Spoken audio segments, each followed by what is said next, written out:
ঢাকা থেকে রওনা করেছি, মূলত ফেনীতে আমাদের কর্মসূচি রয়েছে।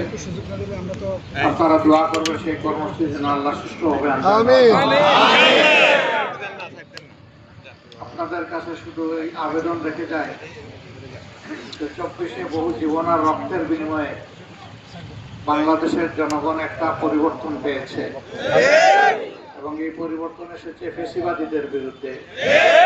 কিন্তু আমাদের লড়াই শুধু ফেসিবাদীদের বিরুদ্ধে নয়, ফেসিবাদের বিরুদ্ধে।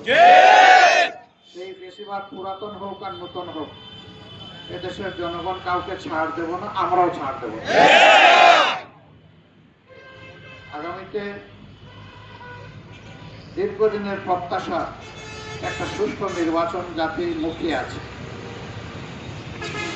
আমরা 14, 18 এবং 24 মার্কা কোনো নির্বাচন দেখতে চাই না।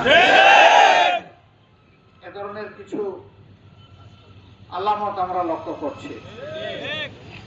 যারা এই ধরনের অপকর্মের চিন্তা করছেন তাদের জন্য স্পষ্ট বার্তা, মানুষ রক্ত দিয়ে পরিবর্তন এনেছে, আবার প্রয়োজনে রক্তের বিনিময়ে পরিবর্তনকে শতভাগ সফল করবে। এখানে কাউকে কোনো ছাড় দেবে না এই জাতি, আমরাও দেব না। এই জন্য এখন থেকে ছাত্র, যুবক, শ্রমিক অতীতে যেমন বুক চিতিয়ে লড়াই করে নিজেদের অধিকার কায়েমের জন্য এগিয়ে গিয়েছিল, আগামীতে তাকে শতভাগ সফল করার জন্য এই আমাদের বুকে যুবকদেরকে ধারণ করে আমাদের সামনে এগিয়ে যেতে হবে। আমরা আমাদের প্রিয় যুবক, তরুণ, কিশোরদের জন্য আগামীর এমন একটি দেশ রেখে যেতে চাই যেখানে শান্তিতে তারা নিঃশ্বাস ফেলতে পারে। আল্লাহ ছাড়া কাউকে ভয় করার তাদের প্রয়োজন হবে না।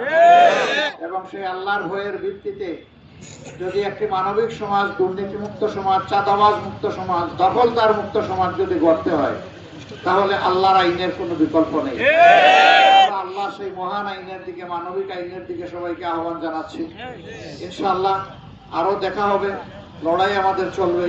যতদিন ফেসিবাদের সামান্য অস্তিত্ব বাংলাদেশে থাকবে ততদিন আমরা বিশ্রাম নেব না। ইনশাআল্লাহ।